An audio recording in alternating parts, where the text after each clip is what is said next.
Bonjour, bienvenue dans Doctissimo Maman. Je suis Alain Héril, psychanalyste et sexothérapeute, et aujourd'hui nous allons aborder reprendre une vie sexuelle harmonieuse après l'accouchement.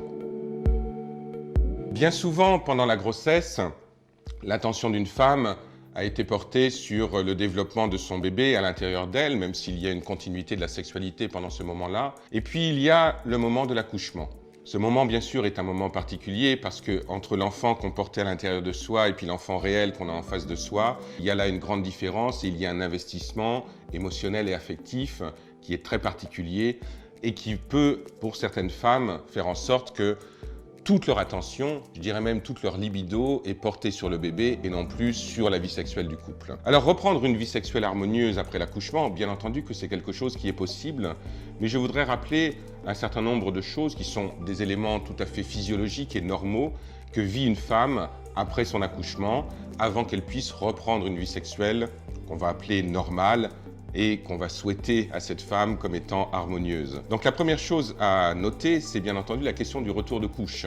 Le retour de couche, c'est le retour des règles. Et pour certaines femmes, le retour de couche se fait entre 40 jours et 6 mois pour certaines.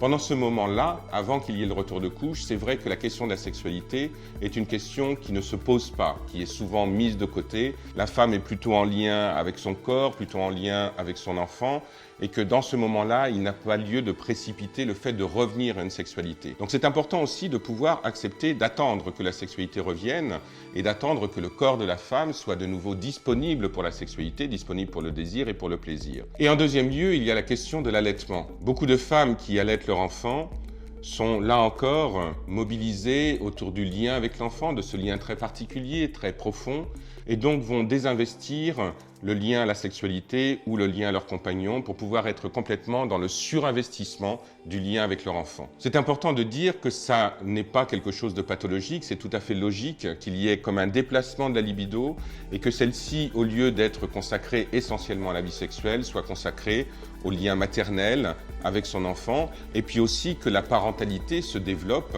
plus que ne va se développer la question de la sexualité. Et d'ailleurs, c'est important de signifier aussi qu'il n'y a pas que les femmes qui ont une fluctuation de leur désir après l'accouchement. Cela arrive aussi chez les hommes.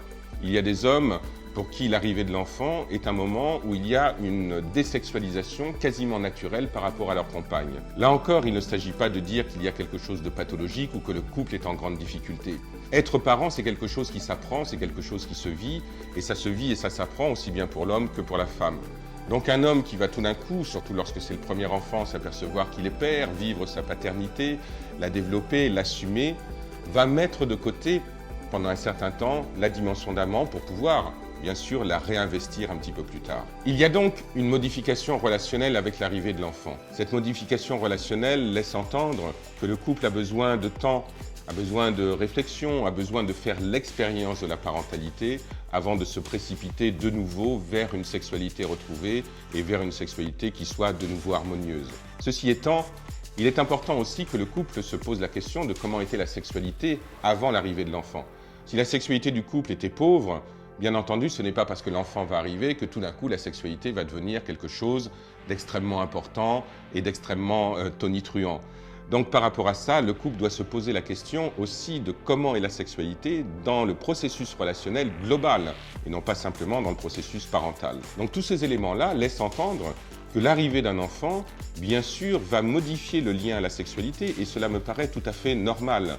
Mais la modification du lien à la sexualité ne veut pas dire la disparition de la sexualité. C'est simplement que le couple, homme comme femme, a besoin d'avoir ce sas, ce moment très particulier, qui est le moment de l'expérience de la parentalité et puis aussi de l'expérience d'un moment où la relation du couple va changer, va se modifier. On ne se regarde plus comme des amants, on se regarde aussi comme des parents que l'on est l'un avec l'autre et l'un et l'autre avec son enfant, bien entendu. Les 3 questions qui sont posées le plus fréquemment sont pour la première, « Mon mari veut refaire l'amour, mais moi je n'ai pas envie, je suis tout à mon bébé, suis-je normal ?» Bien sûr qu'une femme qui va dire cela est normale, parce que cet investissement, qui peut être même un surinvestissement vis-à-vis de son enfant, Elle en a besoin. Elle a besoin de faire cette expérience de la maternité, cette expérience du lien particulier avec son enfant. Et si elle désinvestit le lien avec son compagnon, c'est quelque chose qui peut durer quelques semaines, voire même chez certaines femmes quelques mois, mais qui ne va pas forcément entacher la possibilité d'un retour à la sexualité. En général, ce que je dis à ces femmes-là, c'est que s'il n'y a pas de sexualité, s'il n'y a pas ce désir sexuel profond par rapport à son compagnon, alors que lui réclame de la sexualité, n'oublions pas qu'il y a des éléments comme la sensualité, comme la sensorialité, qui sont les antichambres de la sexualité que l'on peut garder. Donc on peut rester dans le lien tendre, même si ce lien tendre ne débouche pas sur un lien sexuel. C'est une manière de pouvoir rester en contact l'un avec l'autre.